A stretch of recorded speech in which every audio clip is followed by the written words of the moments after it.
It's time for your next favorite episode of the Integratedness Podcast with Jason and Jolene.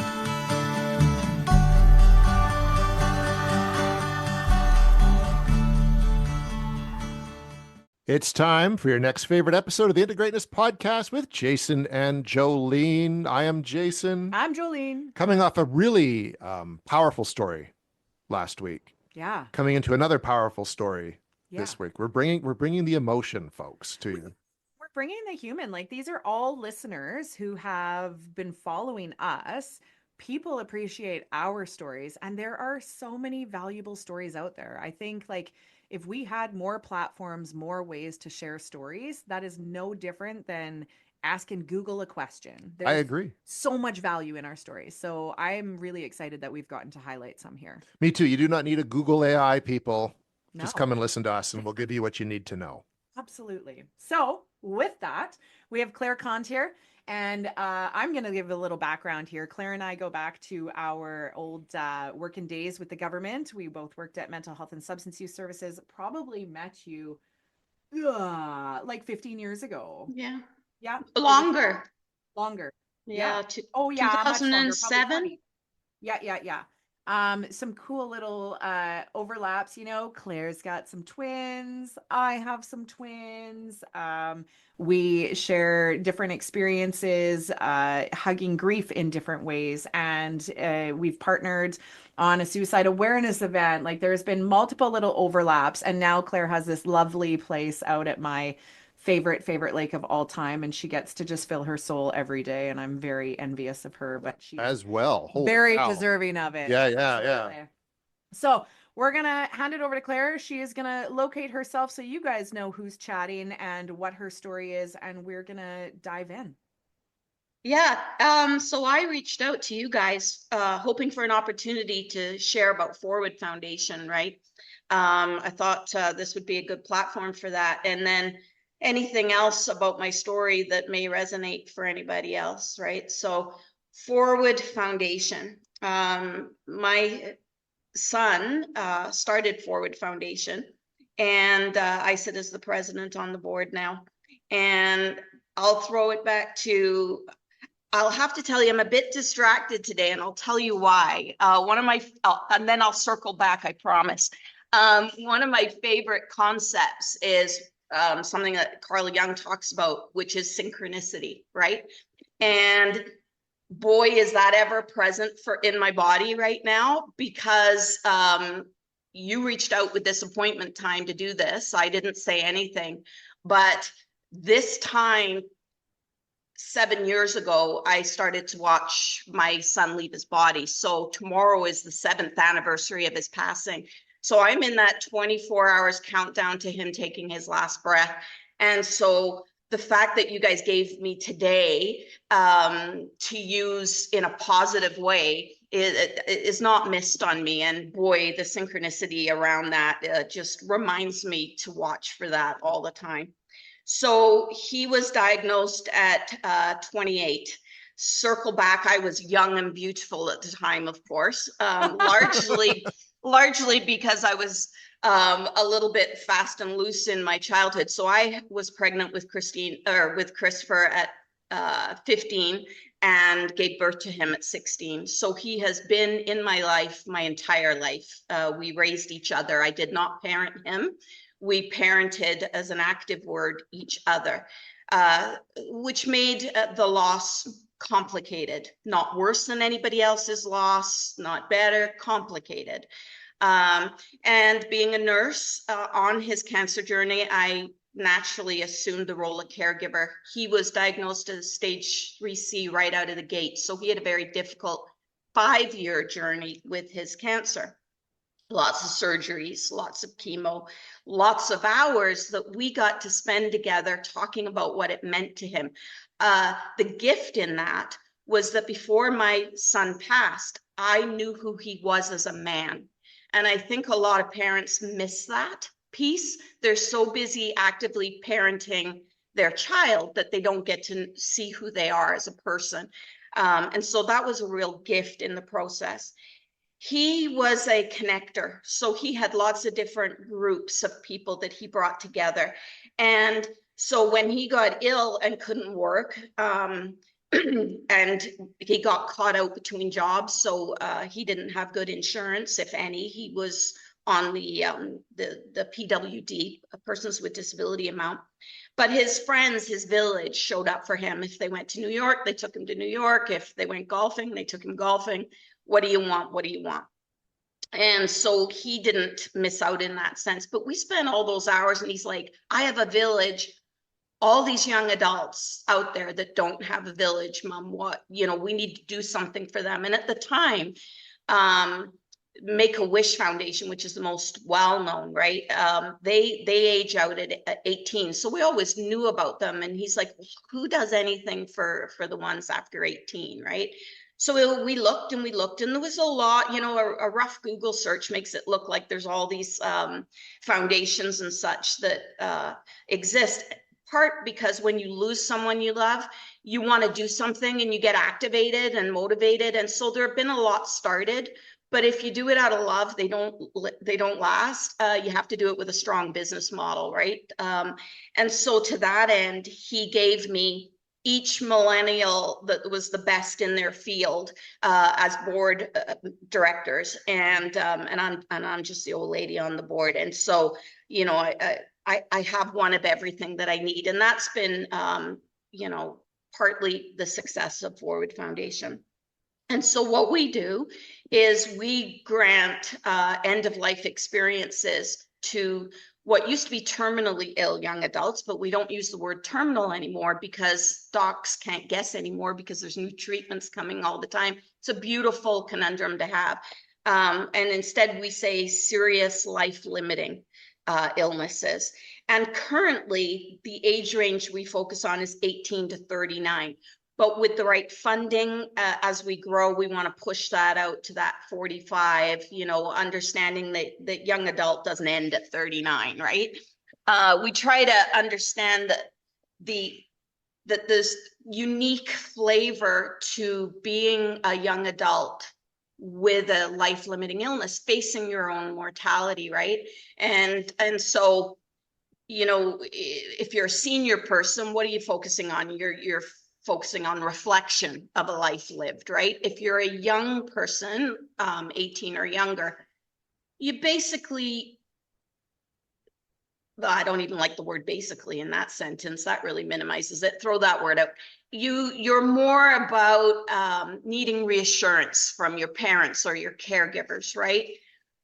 Whereas when you're in that young adult range, it's complicated. The developmental stages just run amok, right? Like, you know, you could be in that place where you're thinking of identity versus autonomy. Like, who am I and what do I have control over? Well, boom, suddenly that any concept of that is complicated by the fact that you've no control because now you're managing this serious illness, right? You're thinking about meaning of your life. Like, what's the meaning of my life? Where's it going?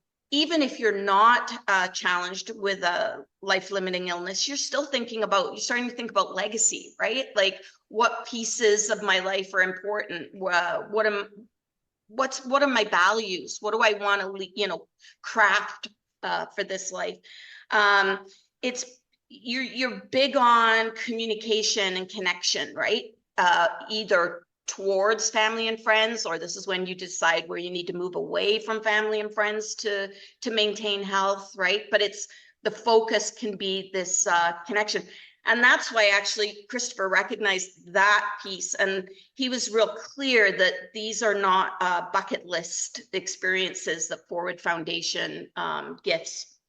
So the example I've beat to death, but it's more, you know, easiest one to wrap your head around is if you came to us and said, I wanted to go skydiving, we'd say no. But if you came and said, look, I haven't talked to my brother for 5 years, we fell out, and now this sucks because I may be dying and we need to work that out. And so then we would take the two of you and we'd put you in the middle of nowhere and throw you out of a plane and make sure that, you know, you had that time.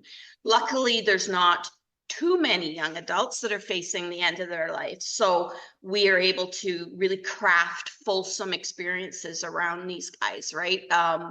Beautiful, rich, full-on experiences. It's not a one and done. The other thing is that young adults, they start to think about quality of life, right? And so that shows itself for us with people with a life-limiting illness, in that they really are concerned about not, their emotional pain, their spirituality. They don't want to physically hurt, let me know that I'm not going to be in physical pain. And so pain management of all sorts becomes important to them, right? And then the most probably unique thing that plays itself out time and time again with these young adults that I'm so blessed to be involved with is that they have so much hope and possibility, and they have that even when they've been shown the cards on the table.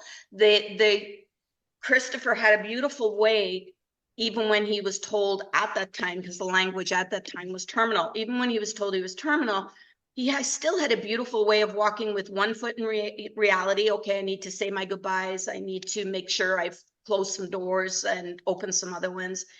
With it still having the other foot in, well, maybe tomorrow I'll wake up and they'll have found that magic treatment and I'll be okay. So that's still, that hope is such a beautiful rippling through all of the journey that these young adults go through. So that's all to say that that's why it's complicated when you're a young adult. With it, it's not better than being 80 and facing the end of your life. We miss those people just as much, right? It's just complicated as shit, right? And so there's a lot of work to be done there.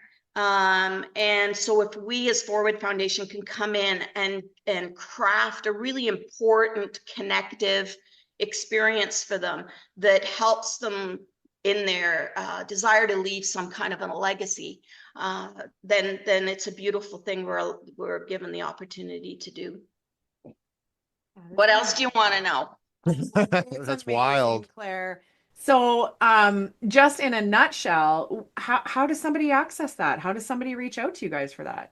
Yeah, so we're working on that. So we incorporated in 2018. So we became a nonprofit in 2018, and that was beautiful because it was end of February, and we all gathered and we all signed the initial directors of this nonprofit society, and Christopher signed it. So he'll be forever a founding director. And a week later, he passed. So, everything worked out the way it should have done then. Then we went for charitable status, and COVID happened. And so for 3 years, they stopped approving them. And so we lost a little time there. So even though we've been around since 2018, we're still a relatively new organization because of those 3 years lost. And so we are on Facebook, we're on social, we do all those metrics. We also have a website, forwardfoundation.ca, and people can look at our recipient stories. Some of them are on there. They can look at the application criterion, that kind of stuff on there. But we also need help getting the word of Forward Foundation out there. So if people could link into those, like and follow, share them on their social platforms, that would really help, because that's the hardest piece when you're a foundation, is getting the word out there. I just heard that a young male passed in Kamloops Hospital, and he had reached out to get some photos for his family. They couldn't afford to pay much. And I heard that after the fact. So why didn't he know about Forward Foundation? Like, that eats me, because we could have done so much there, right? I don't want that to happen. So, yeah, if your listeners could share about Forward on their platforms, and people can jump on the website and see what we're all about. Well, we'll put those in the show notes for sure. Yeah, all those details. Absolutely. So that piggybacks us into a deeper story about the grief journey, Claire, right? So one thing you really highlighted there is, when we lose a loved one, we want to do something. This is so common, right? Whether it's, overdose awareness stuff. For me, it was suicide awareness stuff.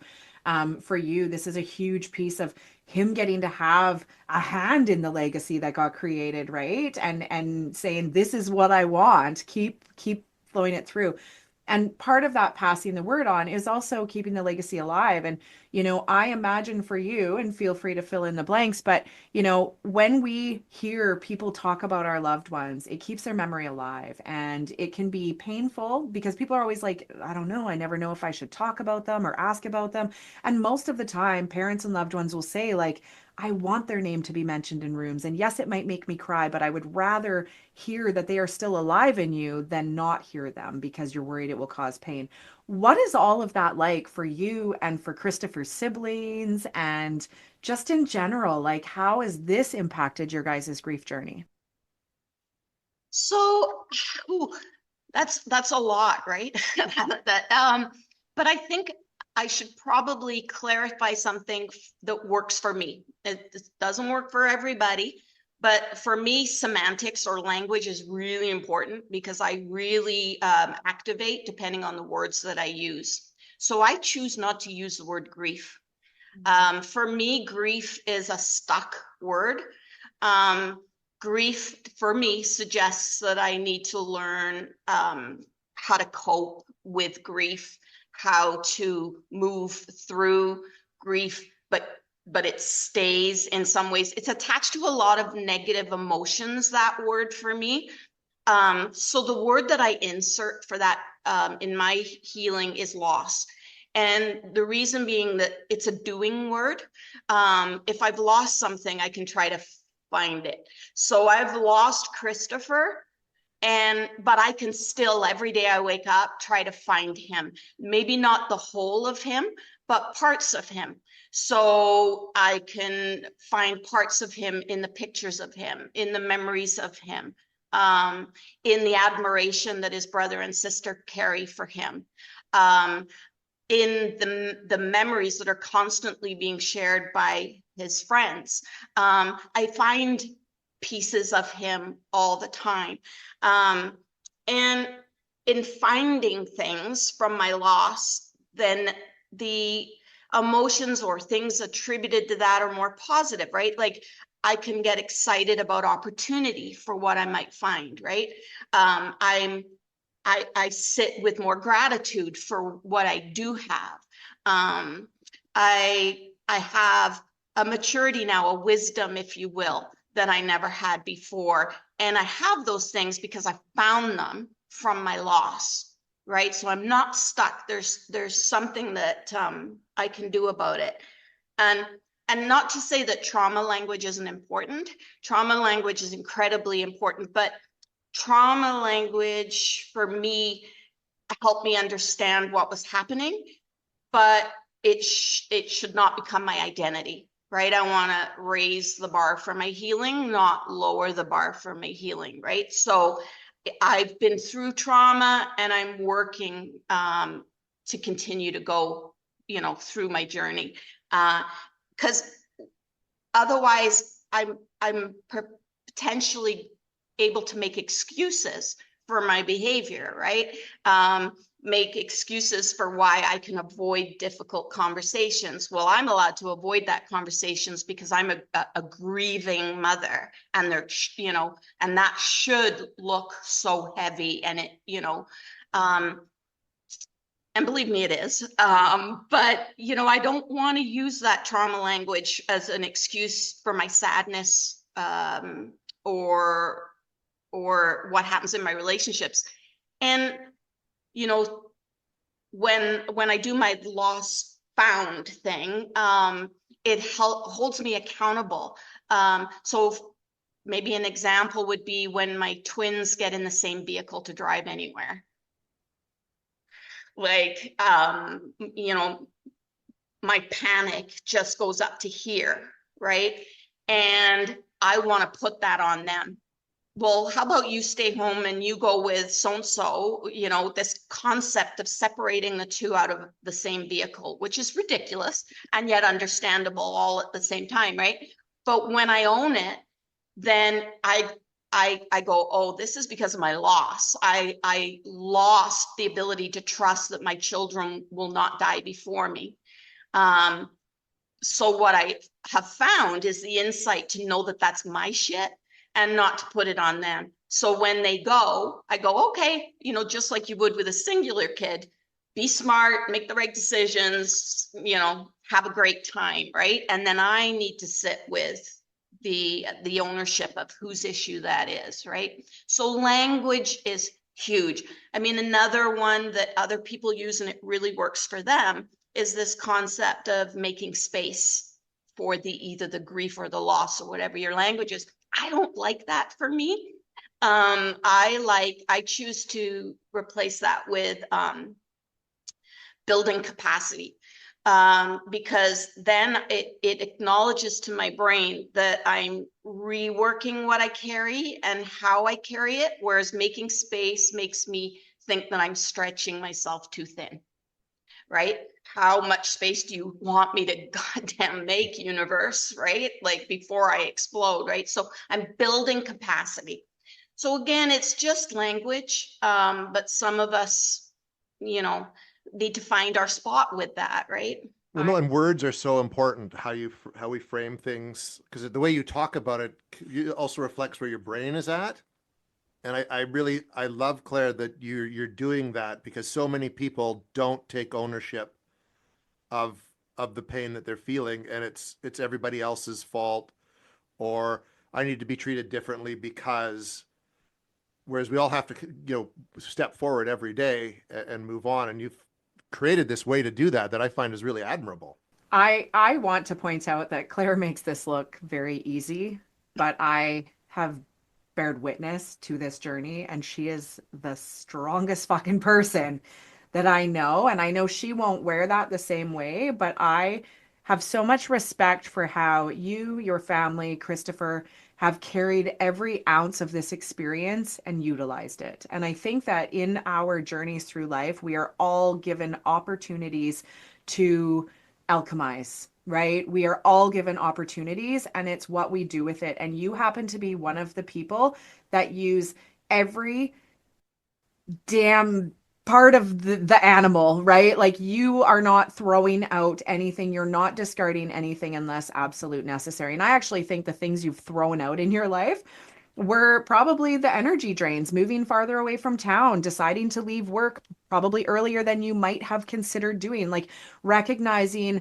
really what became important in life and where you shift that focus, and investing in a beautiful, healthy partnership that was not without a big journey for you in other areas too, right? Like, Yeah, I mean, you make so many good points hit there. When you're a mother who has lost a child, people are very quick to call you brave. Oh, you're so brave. Again, that's not a word I like, because brave suggests it's more of an action word, in the sense that it suggests a willingness to jump in, right? And I was never willing to jump into this journey. That, like, it, I was dragged into it and held there the entire time. And so I am not brave. The only time I have been brave in my life was by allowing my husband to love me.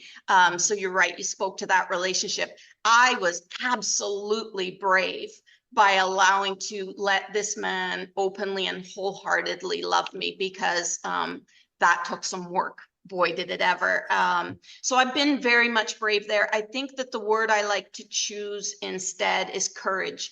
I will accept that I have shown a lot of courage through my journey of nursing and watching my son pass away over a period of 5 years, and caregiving him. That showing up every day for that required courage. Going on requires courage. Getting out of bed every day requires courage. And so I am courageous, but I'm not brave. I've been brave once. So again, same, different, but in my mind, the language for myself is important. it is. And I love, like, all of these pieces. We read out the dictionary definition of words because it carries so much of what we end up doing with it. And right, like cynicism, Oh, right? yeah. You have a positive connotation of it, I have a negative connotation of it, right? Like, what are our experiences with that, right? And I think there's so much in the unknown that can load so many of these things. Something that, Claire, you're just naturally really gifted at is these teachable moments. You're an incredible teacher. You are an intellect, and you are a very experienced woman in this lifetime. And I love that this is what people get to hear, the tangible, holdable. And I love that you said, like, every day getting out of bed takes courage, because some people could listen to this and go like, oh wow, she makes it look so easy. And I say that with like no meaning behind it, because none of this is easy. But it's about recognizing what you're doing with that and how it is still possible to move forward even with all of those pieces, and especially because of all of those pieces, and choosing self and choosing every step along the way.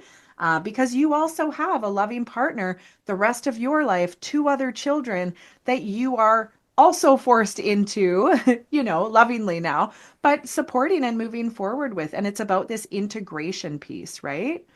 Absolutely. And I mean, let's not forget the fact that I was incredibly blessed, because Christopher's journey was one that we were able to spend a lot of time together, and he ensured that I promised him that I live the best possible blessed life.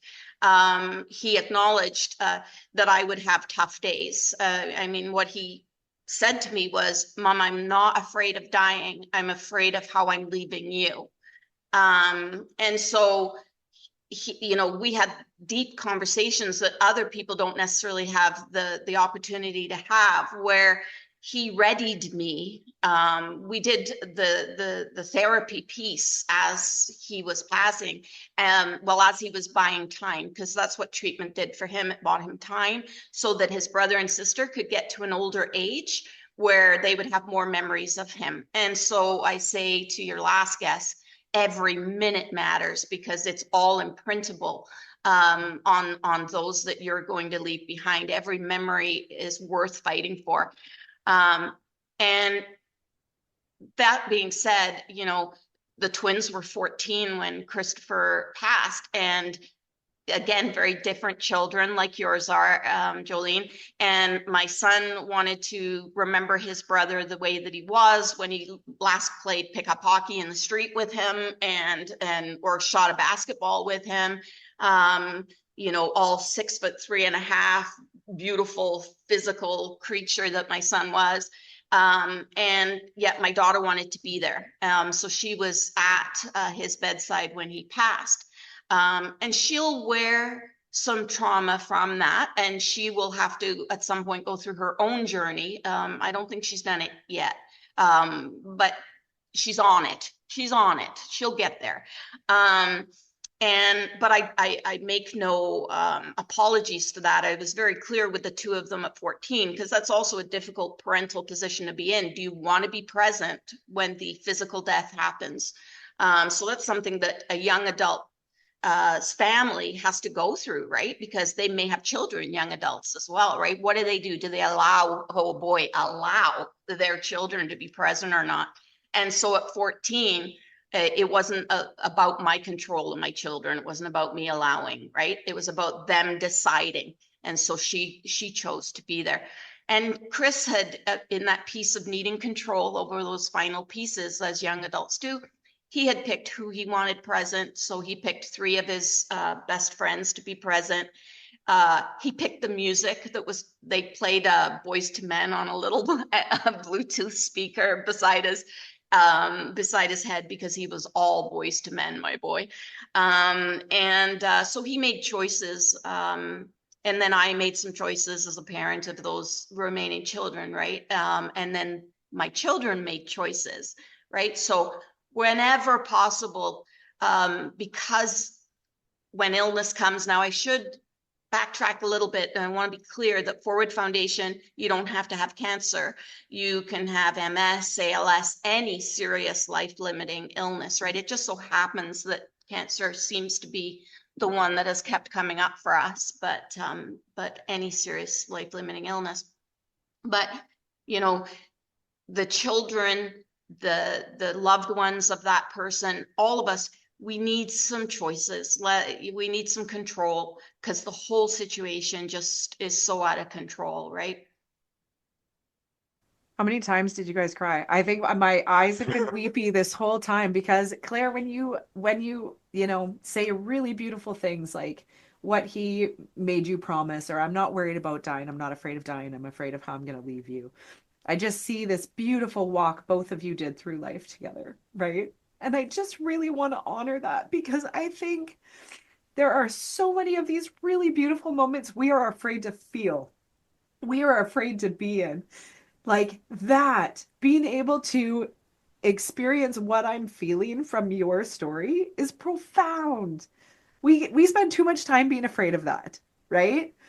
And I just think that both of you, I have the luxury of knowing you personally, Claire, and you're like you are here for great reasons, and Christopher was here for great reasons. And I do believe that we are chosen in these journeys to represent and to reach more people and to be able to be a facilitator of these things. And I love what you are able to do with your story, your journey, as well as what he was able to do. And imagine the lives he has already touched, and what's going to happen in 10 years and another 20 years, and through his friends, through the foundation, through his brother and sister, right? And I just think that the legacy piece is so powerful.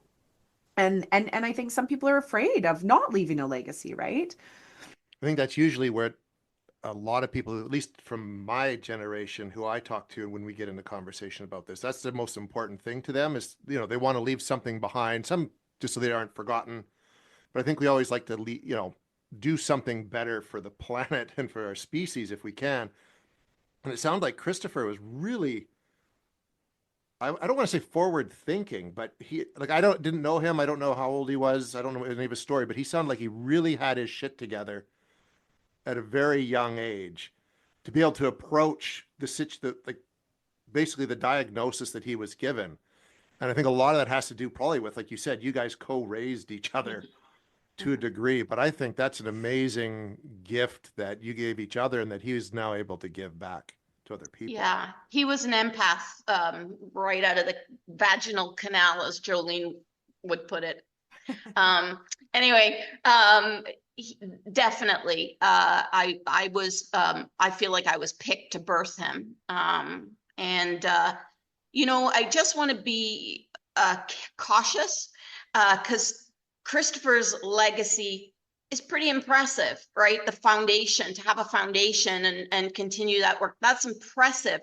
I don't want that to minimize, and he wouldn't either, what we mean by legacy, because not every young adult facing the end of their life is going to be able to leave a foundation or, let's not hold a yardstick up to what legacy looks like, right? Legacy may simply be repairing that relationship with the brother that you haven't talked to for 5 years before you pass, so that that brother doesn't spend the rest of his life having to work through shit and feel responsible and feel regret and guilt and whatever. That is just a beautiful legacy as having a foundation. I mean, it's the same to me in terms of equal. So let's be really cautious about that. Yeah. I agree completely. I mean, a legacy is simply just how you treat someone Well, and on a how day-to-day basis, or how you approach your exactly life. Yeah. How I always talk about legacy is, how do you want to make people feel? Like when people recall their interactions with you, how do you leave them feeling? What do they recall? What are their memories with you? How might you touched or changed their lives? Right. And that can be the doctor you were working with. Maybe they change how they work with patients because of an interaction they had with you. How do family and friends, change the way they can show up for others by witnessing how you helped model what you needed, or things like that, right? So I like that you clarified that, because it doesn't need to be profound, and it doesn't, not everybody's meant to have that and be resourced with that. Like you said, you were given multiple people who were top of their skill class. That's not something you could have done on your own. That is very clearly, when I look at life purpose and, in my workshop and in my individual work with clients, we're always look at what your most aligned actions in life are. And I mean, it's very clear what yours and Christopher's aligned actions have been. And that's what that looks like. And some people have more mobilizing actions and alignment in this lifetime, and other people fuel that, right? Like if we didn't have people interested in listening, we wouldn't have a podcast. If I didn't have clients who were aligned with my work, I'd never have a platform for it. So for you guys, it's about who's aligned with also what you were able to mobilize and how that fuels it. Because without people accessing the foundation, what's the foundation, right? It is a lot of momentum giving. I love that it's the Forward Foundation, like as we're talking about it this way, right? Yeah. No, for sure. And I think that the last piece I sort of put forward is, you know, whether you're a young adult facing a serious life-limiting illness or you're not, like you're having perfectly great health and you're just navigating the challenges of young adulthood, legacy is still important. And perhaps the easiest way that I've found to think about that is you have that young adult visualize themselves in the back of the room at their own funeral. And then they're just standing there. Nobody, you know, their casket's up front. Nobody knows they're spiritually in the back. Because generally what happens is at a funeral, someone will go up and they'll go, "Oh, Jim was such a great guy." And you're all sitting there going, "Who the hell are you talking about? Because he was a dick," right? Like, you know, but funerals bring out the worst in us anyway. But if you as a young adult can stand at the back of the room, and when your mother goes up, what do you want to hear come out of the mouth of your mother about you? And that's going to be different because next your best friend's going up, right? What do you want to hear your best friend say? What about your work colleague, your boss or your work colleague? What are they going to say? And they may all have different things to say, but then ask yourself, am I doing the actions that's creating that relationship that would have them honestly and authentically go up and say those things about me? And that's the single best way you can create your value system around your legacy and the piece that you are going to leave, whether you end up getting ill, don't end up getting ill, get hit by a bus tomorrow, because none of us know, right? Take some time to do that. Are you showing up for those individual people in your life in a way that they can authentically represent that should you be gone? And I'm really glad you said that, because when I look around at our modern society, we seem to have a huge lacking in any really good values right now. And it's nice to hear someone mention how important it is. And it like, not enough people meditate on their death, which we don't want to, but I think it is the most important thing we can do, because it sets the stage for how we approach everything in life, like you just pointed out, how we interact with people, how we face difficulties, etc., how we even viewed hard things, because so often people find, you know, a stain on their favorite shirt's a hard thing when it's really a pretty minimal thing when you consider the worst thing that can happen. So thank you for bringing that up. Yeah, thank you. And that's actually what we do in the very last week of my I'm the One workshop, is exactly that. And it is profound for people to make that connection, right? Claire, I want to step back and look in the periphery a little bit, and you may or may not have answers for this, but I'm just going to throw it out there for our listeners, because a lot of people are like, I don't know how to help. I know someone in this situation. I don't know how to show up. I don't know what's needed. I don't know like how I can best be there in a sense. I'm curious, what do you think was the hardest part for Harley supporting and experiencing this with you? Yeah, I can answer that. Yeah.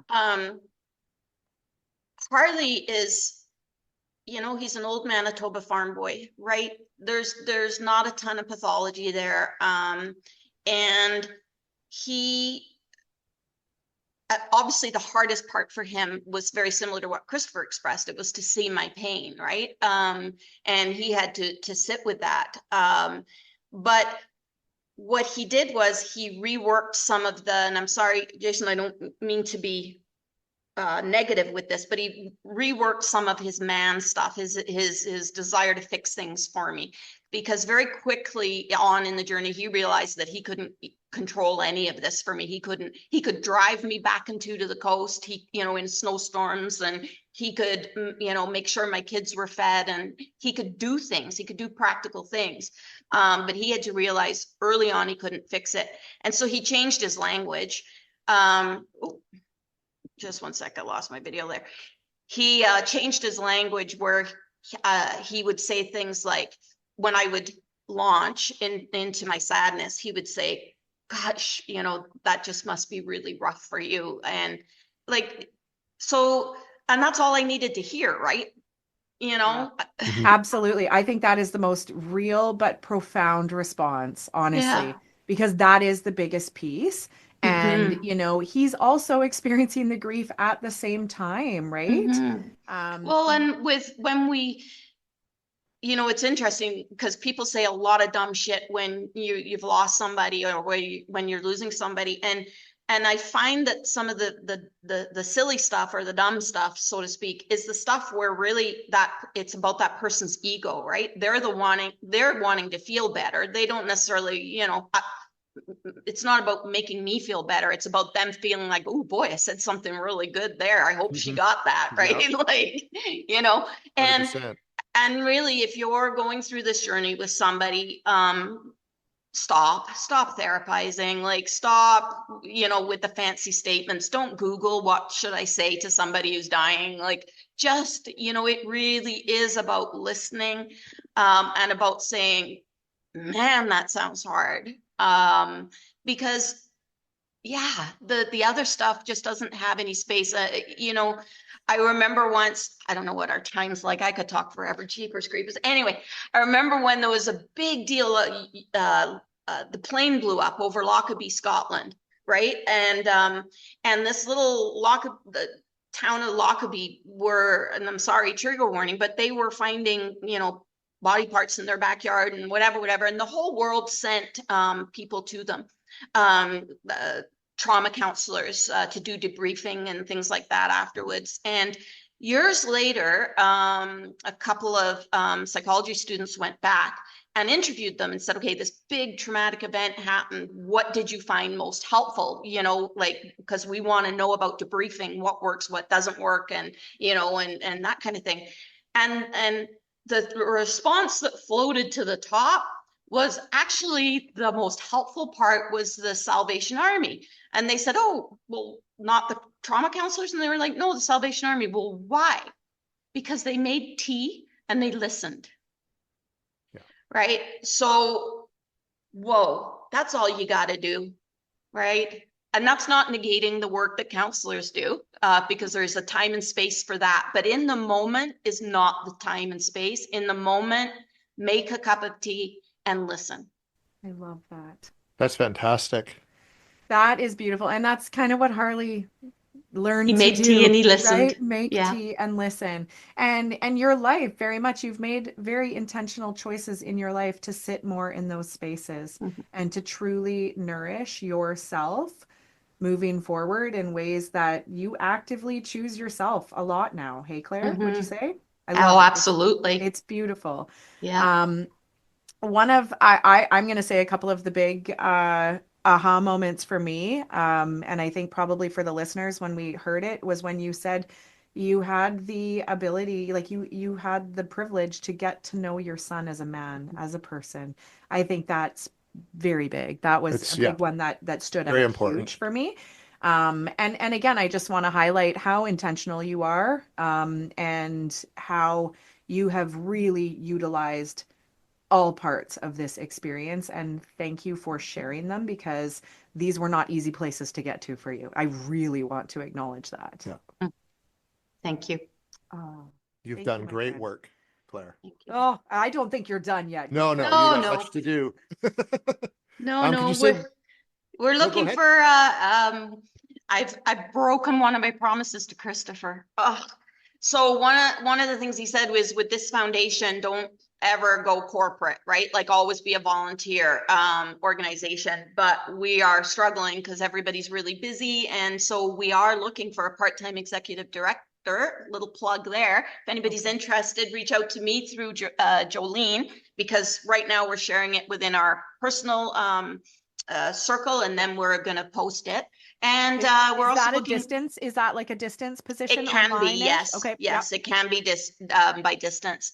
And then also we are looking for a volunteer board member for the board of directors, and that is also distant because I do it from the Shuswap, even though most of the others are in the Lower Mainland. So we're looking for those two things. to continue the work. If anybody knows anybody, reach out through Jolene. Awesome. Perfect. And where can people find the Forward Foundation again? Just look On it all the up on the socials. Yeah. website. Currently, Facebook has put us in jail. We don't know what we've done, but so we still exist online, but we can't do our updated postings right now while they appeal it. Yes, I'm sure we haven't said anything naughty, but But you can do pretty much anything to get banned now on well, that's Facebook, true. so, That's right? true. But we're still there. We're just not super active. Well, we're not active at all until they let us out of Facebook jail. But our website is just look up Forward Foundation, and of course it's BC. There is a couple of Forward Foundations in the States, I think.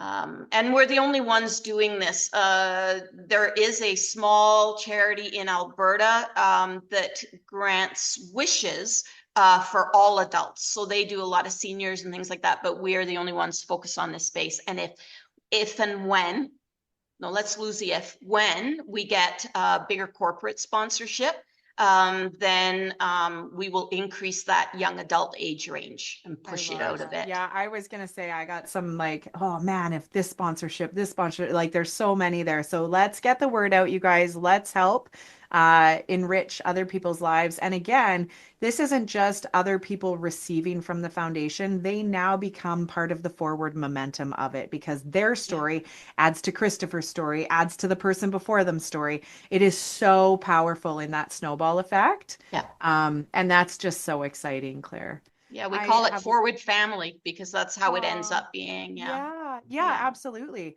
I have one question, a little more personal. You may or may not have thought about it. Do you have any particular way that you remember Christopher tomorrow? Specific rituals? Some people have, Yeah, no, small- I can small answer things that they do. easily. You know, for some people, anniversaries and birthdays and Christmas days and whatever are rough, right? They are no more rough for me than Tuesday at 3:30. Like it is what it is. What makes it perhaps, more challenging or a bit more of a workaround is that on those days I tend to have to take on other people's stuff. For them, grief, I'll use the word for grief for them because they're reaching out, right? So I hear from more people on those days. So tomorrow I'll hear from a whole bunch of Christopher's friends and family members, and that's okay, because I'm building capacity for that, right? But I'm honest. I'm honest with myself about what I'm going to hear and how I want to feel about that. So what I'm going to hear tomorrow is a lot of today must be so hard for you, right? And so when I'm being honest, my response is, yeah, no more so than Tuesday at 3:30, but I'm glad to hear from you. What are you doing today, right? Because they need a place to speak, and I have the strength to hold that because I've built capacity to do so, right? So that's what I'll be doing tomorrow is I'll be exactly the same place emotionally as I am on a Tuesday at 3:30. Did Christopher have like a favorite treat or a favorite meal that like for my dad it's Skittles. Like I will just probably, I would go buy a bag of Skittles anytime I wanted to remember my dad or think about him. Like, is there something like that stands out for you with Christopher? Like, do you have? Yeah, Christopher was an incredible foodie. He grew up in Vancouver, right? I raised him in that Lower Mainland culture and yet so he was a fan of beautifully crafted meals, and he was he was in the era of where they took a picture of every meal, and I used to hassle him about that terribly. But anyway, yet at the end of the day, his favorite thing was this concept that he had, that he was the only one who could make macaroni and cheese out of a box. And he had this way of doing it with extra cheese and like real cheese on top. And he the whole thing was a production, and nobody could make mac and cheese like he could. And so that's anytime a box comes out of mac and cheese, that's I should have some tomorrow. Well done. I was gonna say, there's your meal tomorrow. You're gonna gourmet that up and still not do it as good as he could. No, Yeah, no. I like that. You enjoy every second of that. And maybe other people out there, some of his friends, when you want to remember him. Of course, this will launch after March 7th, but maybe make yourself some gourmet mac and cheese and try and up him one. Absolutely. Thank you, my friend. I Yeah. so appreciate your wisdom, your sharing, and I think there is so much to be grabbed from this episode. I really appreciate that. I know that our listeners, this is the stuff. This is the stuff they want to hear. Well, I'm grateful. You know that I come to you with a grateful heart for this, for allow me to use your platform. Uh, and I just, Jason said it, right? Like we have to learn to get comfortable with death in order to live. So let's hope some people can do some of that work. Let's bring back the Death Cafe. Right? We should do Yeah, that. I have watched Claire overcome some really great things. She came out on my pontoon boat because she does not like being on the water, but you guys, she lives in one of the most beautiful places on earth, in my opinion. She came out on the boat, and shortly after that, her and Harley got themselves a pontoon boat, and I am Yeah. watching this woman conquer everything to Yeah. like feed her soul, and I love it. I just have so much respect for you as a human being, Claire. You're in it. You're doing it. I'm trying. That's all Yeah. we can do. Yeah. Thank Okay. you so much, Claire. Yeah. Thank you. Thank you. And thank you to all those who tuned in for this episode. We'll be back next week with your next favorite episode. Until then, I'm Jason. And I'm Jolene.